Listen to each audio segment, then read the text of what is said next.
നമ്മുടെ കേരള നിയമസഭ ഈ നീറ്റ് പരീക്ഷാ ക്രമക്കേട് മൂലമുണ്ടായ പ്രശ്നത്തെക്കുറിച്ച് ഇന്ന് ചർച്ച ചെയ്യുന്നുണ്ട്. എം വിജിൻ, കല്യാശ്ശേരി MLA ആയ വിജിനാണ് ഉപക്ഷേപത്തിന് നോട്ടീസ് നൽകിയിരിക്കുന്നത്.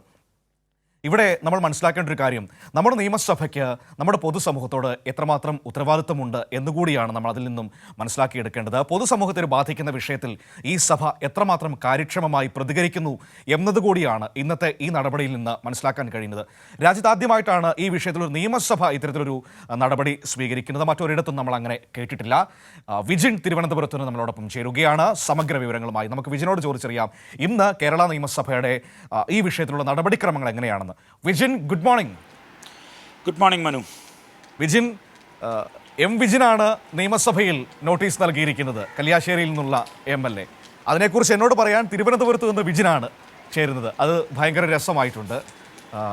ഇതിലേക്ക് വരുമ്പോൾ എനിക്ക് തോന്നുന്നു കേരള നിയമസഭയുടെ പൊതുസമൂഹത്തോടുള്ളൊരു ഉത്തരവാദിത്തമാണ് നമ്മളിവിടെ കാണുന്നത്. കാരണം നീറ്റ് പരീക്ഷാ വിഷയം അത് ഗുരുതരമായി ബാധിച്ചിട്ടുണ്ട് രാജ്യത്തെ വിദ്യാർത്ഥികളെ, എത്രയോ ലക്ഷം വിദ്യാർത്ഥികളെ. അതിൻ്റെ ആശങ്ക പങ്കുവയ്ക്കുക, ആ ഗൗരവതരമായ സാഹചര്യത്തെ അഡ്രസ്സ് ചെയ്യുക, ആ വിദ്യാർത്ഥികളോടുള്ള കരുതൽ കാണിക്കുക. അങ്ങനെ നമ്മുടെ സഭ മാതൃകയാവുകയാണ്. തീർച്ചയായും മനു, അതുതന്നെയാണ് മനു നേരത്തെ സൂചിപ്പിച്ചതുപോലെ ഈ നമ്മുടെ നിയമസഭ പല പ്രധാനപ്പെട്ട ഘട്ടങ്ങളിലും ഒക്കെ രാജ്യത്തിന് മാതൃകയാവുന്ന നിലയിൽ നിലപാടുകൾ സ്വീകരിക്കാറുണ്ട്. അത് മിക്കവാറും അത്തരം വിഷയങ്ങളിൽ ഐക്യകണ്ഠമായ ഒരു തീരുമാനം ഒക്കെ എടുക്കുകയും പ്രമേയം പാസ്സാക്കുകയും ഒക്കെ ചെയ്ത സഭയാണ്. രാജ്യത്തിന് അത്തരത്തിൽ കൂടി മാതൃകയാവുന്ന ഒരു നിയമസഭയാണ്. ഏറ്റവും കൂടുതൽ കാലം നിയമസഭ ചേരുന്ന ഒരു സംസ്ഥാനവും കേരളമാണ് മറ്റ് സംസ്ഥാനങ്ങളെ അപേക്ഷിച്ച് നോക്കുമ്പോൾ. ഇപ്പോൾ എം വിജിൻ നൽകിയ ഉപക്ഷേപത്തിനാണ് നെറ്റ് പരീക്ഷാ ക്രമക്കേടുമായി ബന്ധപ്പെട്ട വിഷയം 2 മണിക്കൂർ ചർച്ച ചെയ്യാനുള്ള തീരുമാനത്തിലേക്ക് സഭ കടന്നിരിക്കുന്നത് എന്ന് തന്നെയാണ് ഏറ്റവും പ്രധാനപ്പെട്ട കാര്യം.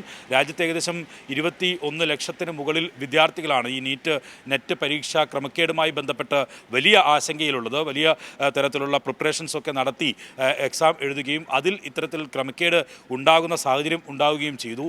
നെറ്റ് പരീക്ഷയാണെങ്കിൽ വീണ്ടും നടത്താനുള്ള തീരുമാനത്തിലേക്ക് പോകുന്നു. ഒരു ഭാഗത്ത് അന്വേഷണം ഒക്കെ പ്രഖ്യാപിച്ചെങ്കിലും അത് ഏത് നിലയിൽ പുരോഗമിക്കുന്നു എന്ന കാര്യത്തിൽ വലിയ വ്യക്തതയൊന്നും നിലവിൽ ഉണ്ടായിട്ടില്ല. നമുക്കറിയാം, താപം അഴിമതി ഉൾപ്പെടെയുള്ള വിഷയങ്ങൾ ഒക്കെ രാജ്യത്ത് കണ്ടതാണ്.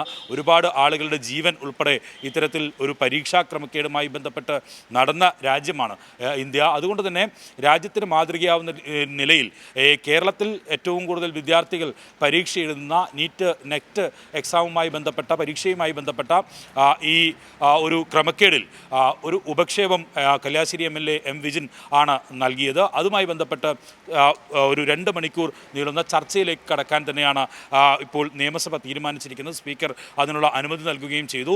ഇന്ന് ആ 2 മണിക്കൂർ നേരം ഇതുമായി ബന്ധപ്പെട്ട വിദ്യാർത്ഥികളുടെ ആശങ്കകൾ ഉൾപ്പെടെ നിയമസഭാ അംഗങ്ങൾ പങ്കുവെക്കും. അതുമായി ബന്ധപ്പെട്ട കാര്യങ്ങൾ ഈ ഉപക്ഷേപത്തിനുള്ള മറുപടി ഉൾപ്പെടെ നടന്ന് അത് കേന്ദ്ര സർക്കാരിന് സമർപ്പിക്കും എന്നാണ് മനസ്സിലാക്കുന്നത്. നേരത്തെ തന്നെ സംസ്ഥാന സർക്കാർ ഉന്നത വിദ്യാഭ്യാസ വകുപ്പ് തന്നെ ഈ നെറ്റ് പരീക്ഷയിലെ ക്രമക്കേടുമായി ബന്ധപ്പെട്ട് ഇതിൽ എത്രയും പെട്ടെന്ന് അന്വേഷണം നടത്തി ഇതിൽ നടപടി സ്വീകരിക്കണം എന്നാവശ്യപ്പെട്ട് കേന്ദ്ര സർക്കാരിനെ സമീപിക്കുന്ന സാഹചര്യമുണ്ടായിരുന്നു. അക്കാര്യം ഉന്നത വിദ്യാഭ്യാസ മന്ത്രി ആർ ബിന്ദു തന്നെ വ്യക്തമാക്കുകയും ചെയ്തു.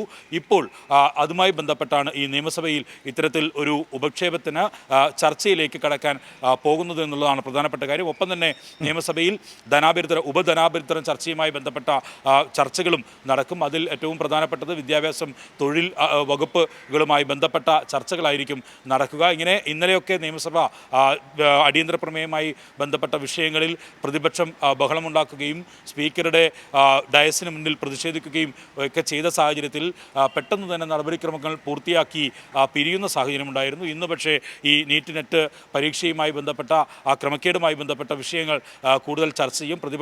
ഭരണപക്ഷ അംഗങ്ങൾ ഇക്കാര്യത്തിൽ ചർച്ചയിൽ പങ്കെടുക്കും. എന്തായാലും ഈ വിഷയം പൊതുവികാരമായി കേന്ദ്ര സർക്കാരിനെ അറിയിക്കും എന്നാണ് മനസ്സിലാക്കുന്നത് മനു. ശരി വിജിൻ, ഓക്കെ, താങ്ക് യു.